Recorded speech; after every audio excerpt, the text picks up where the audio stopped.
Imagine holding a savings book worth $40,000, a lifetime of hard work meant to be your ultimate shield for old age. You feel safe, convinced this paper fortress will protect your future. But what if you wake up to realize your shield is melting? Every single year, silent inflation cruelly steals away your dream vacations, your essential health supplements, and eventually your very autonomy. When real inflation outpaces your meager bank interest, your wealth isn't just sitting there, it is dying.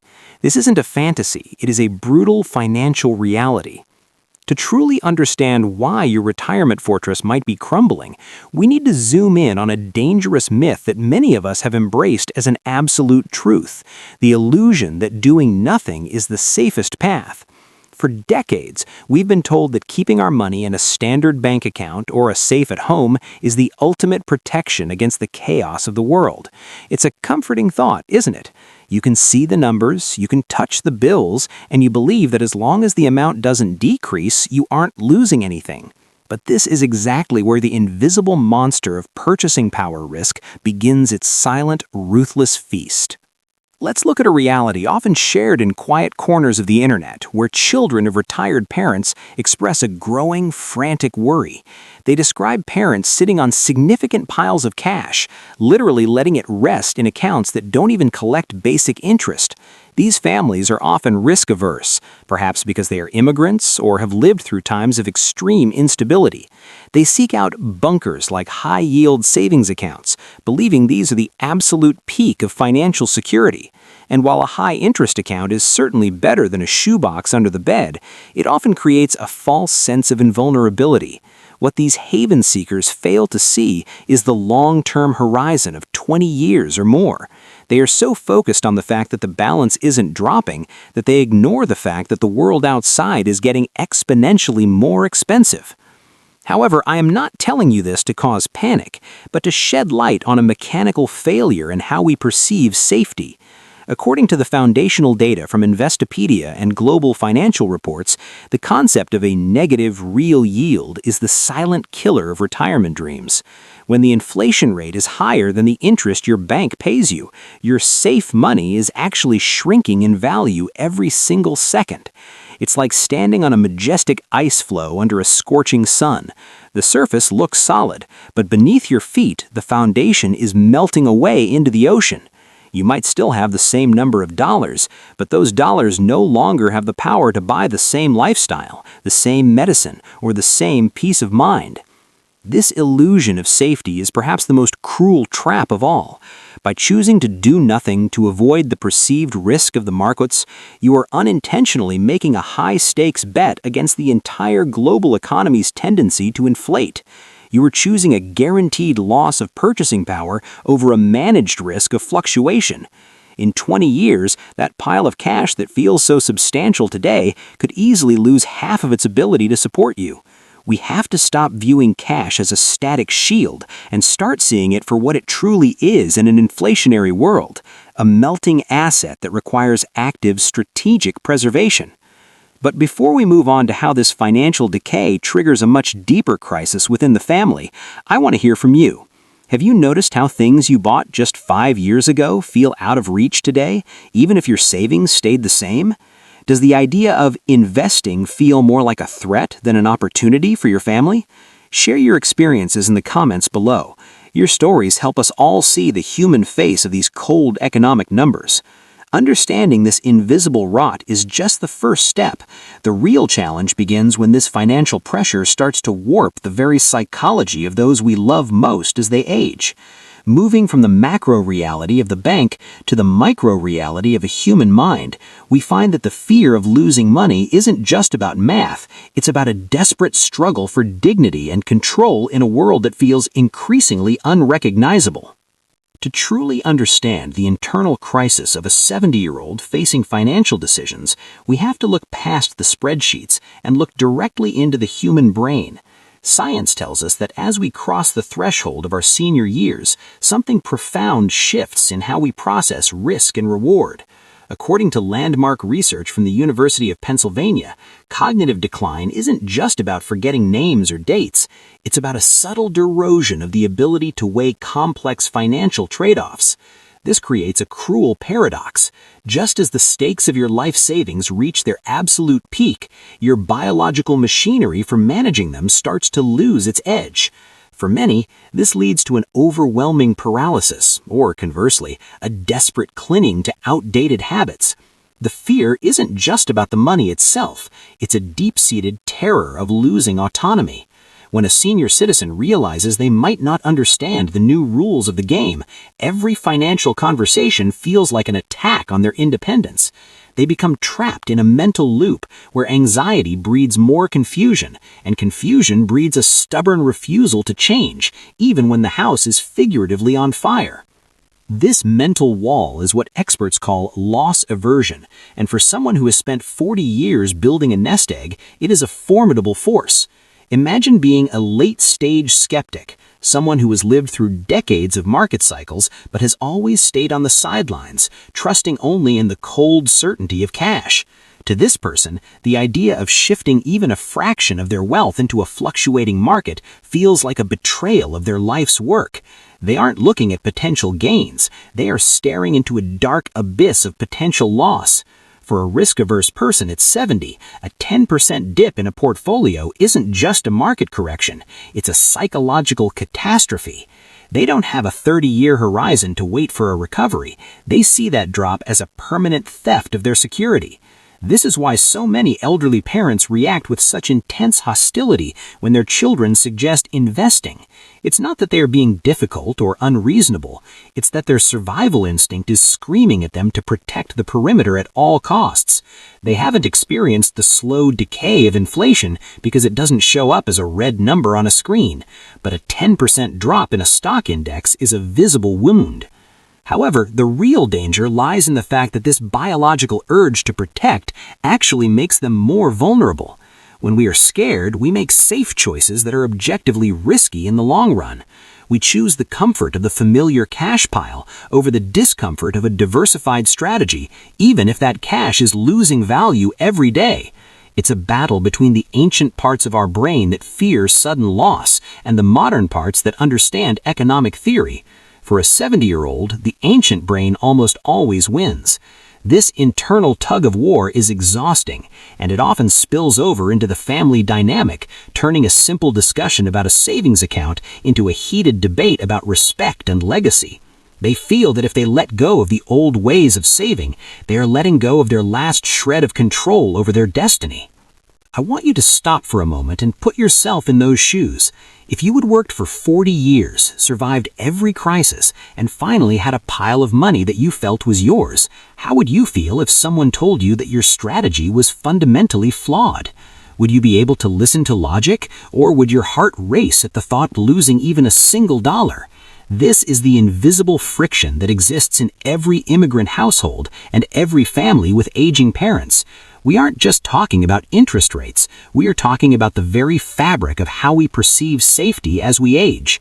But before we move on to how this psychological tension can actually poison the relationship between parents and children, I have to ask, have you ever tried to explain a new idea to someone you love, only to have them shut down completely? Or maybe you're the one feeling overwhelmed by a world that seems to move too fast. Tell me your story in the comments.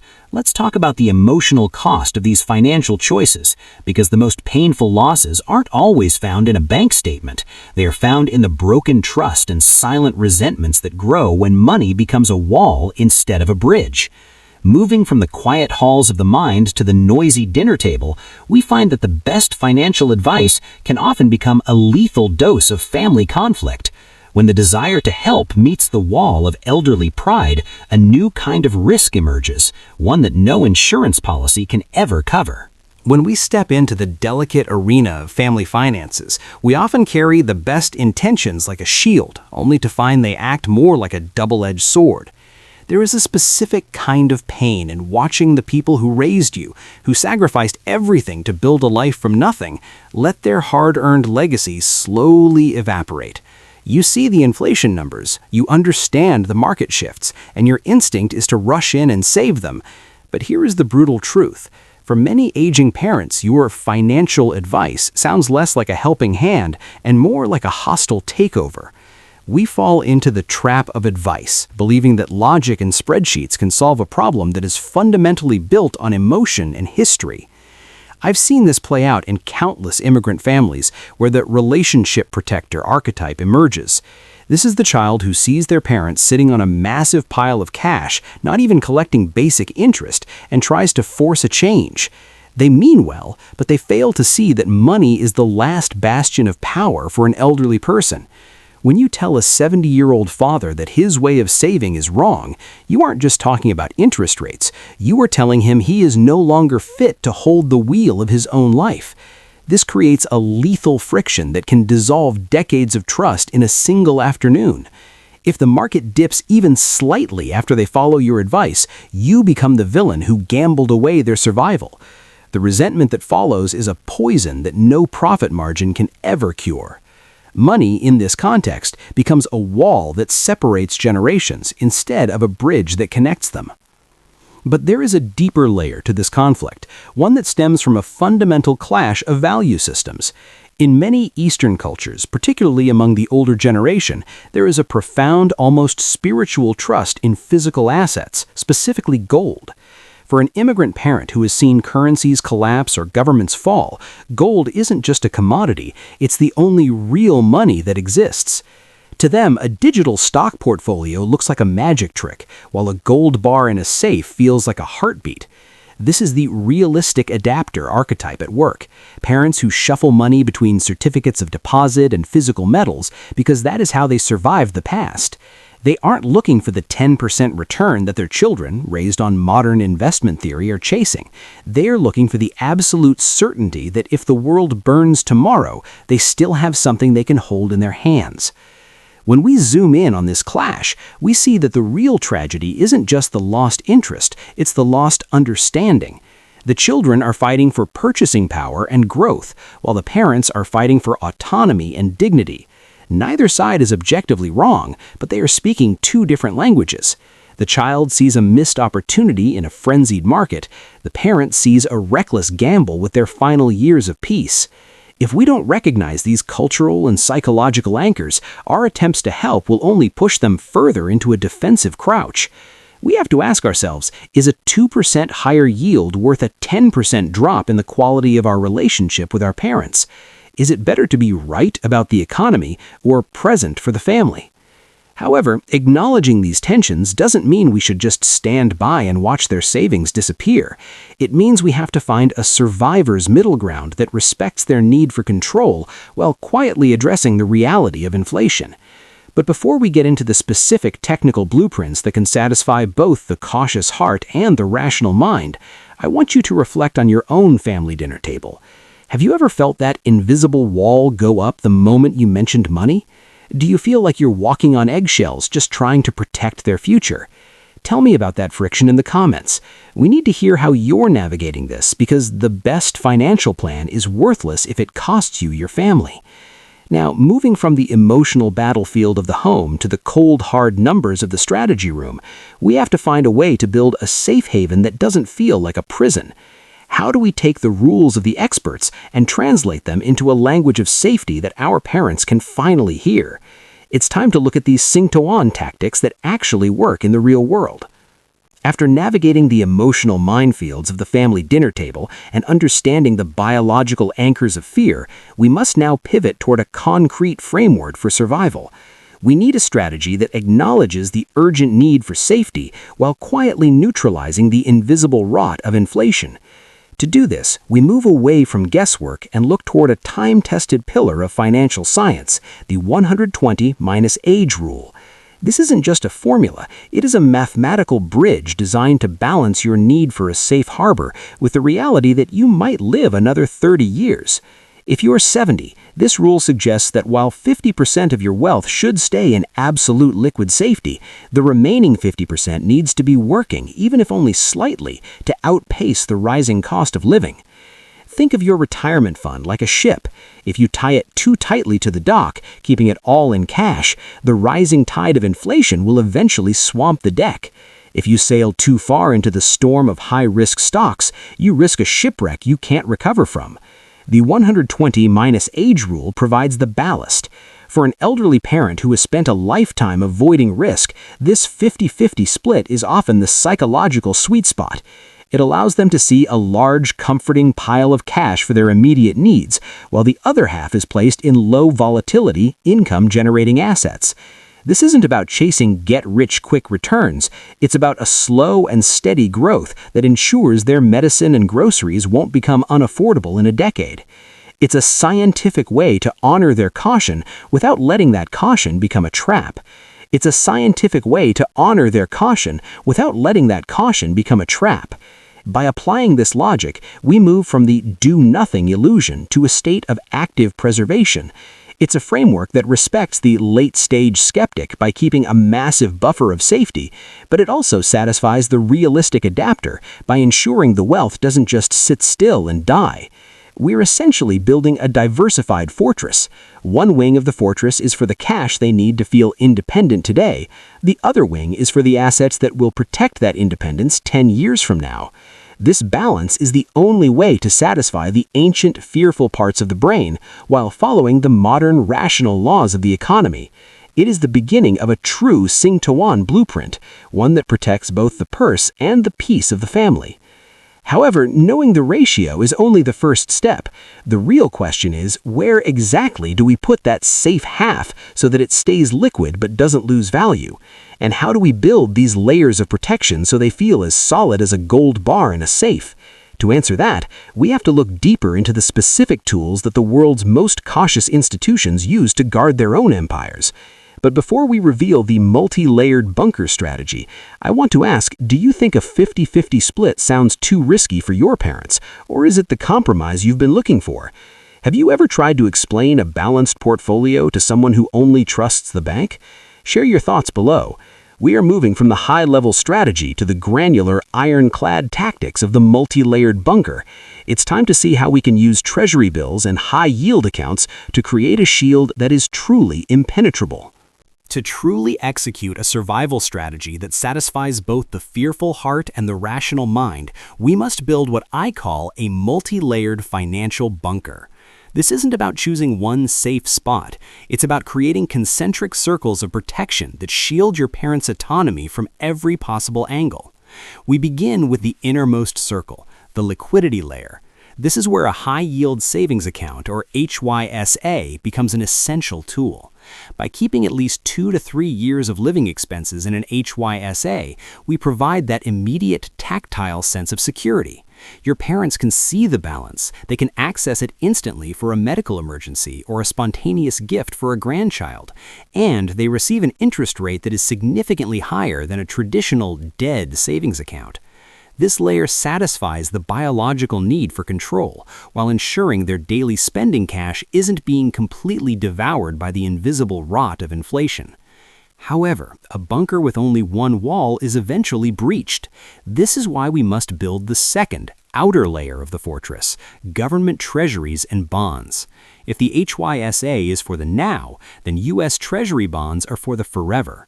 Following the SEC guidelines and the consensus of the world's most conservative wealth managers, this layer acts as the ultimate guarantor of capital. Unlike the stock market, which can swing wildly on a single tweet, short-term government debt is backed by the full faith and credit of the state. For a risk-averse elderly person, this is the closest thing to a risk-free return that exists in the modern world. By locking in a portion of their wealth here, we ensure that the core of their life's work is protected by the strongest institutions on the planet. They aren't just trusting a bank, they are trusting the very foundation of the global financial system. When you combine these two layers, something remarkable happens to the family dynamic. You stop fighting over risk because the risk has been scientifically compartmentalized. You can show your parents that their spending money is safe and growing in the HYSA, while their legacy money is anchored in the bedrock of government bonds. This multi-layered approach mimics the physical security of a gold bar. It is solid, it is certain, and it is there when they need it. It allows the child to feel that the erosion has stopped, and it allows the parent to feel that they haven't gambled away their survival. We are using the most boring, standard financial tools to perform a miracle, creating peace of mind in a time of chaos. But even with this ironclad bunker, there is one final ancient element that often remains the missing piece for many families, especially those from traditional backgrounds. We've talked about digital accounts and government debt, but what about the asset that has survived the rise and fall of every empire in history? What about the metal that doesn't require a password or a bank manager to verify? To finish our Shintong blueprint, we must address the ultimate chotchan in the human psyche, the role of gold. But before we reveal how to integrate this ancient metal into a modern plan without being reckless, I have to ask, if your bunker was built, which layer would give you the most sleep at night? The liquid cash in the bank or the ironclad promise of the government? Share your perspective below.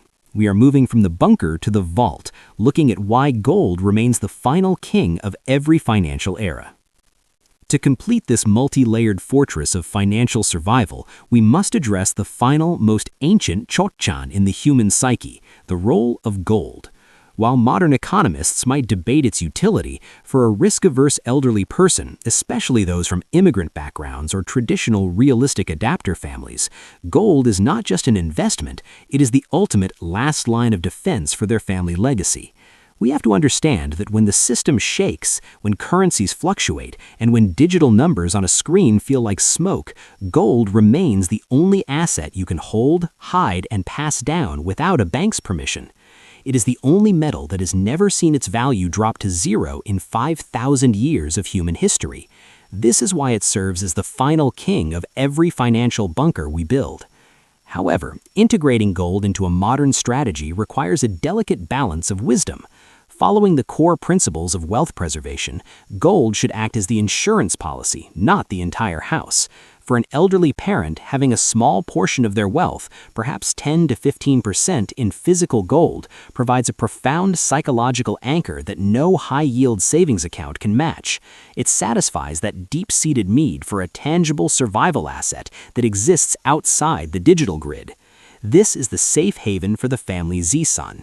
It ensures that even in the most extreme economic scenarios, like the ones discussed in our late-stage skeptic archetype, there is a core value that remains untouched by the policy shifts of central banks or the debt crises of distant nations.